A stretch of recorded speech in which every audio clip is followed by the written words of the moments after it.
Grabe! Nabusog ba kayo mga kapertuwa? Kahapon, sobrang sayang-saya.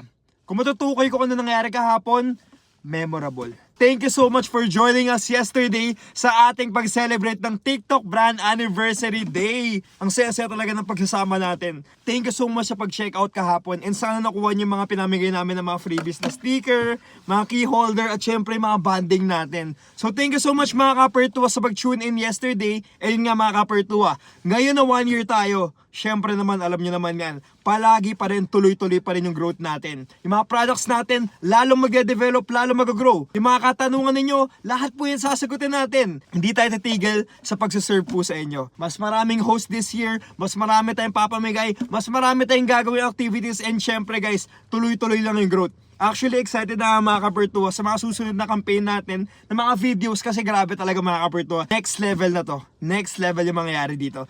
And syempre, happy 1 year po once again.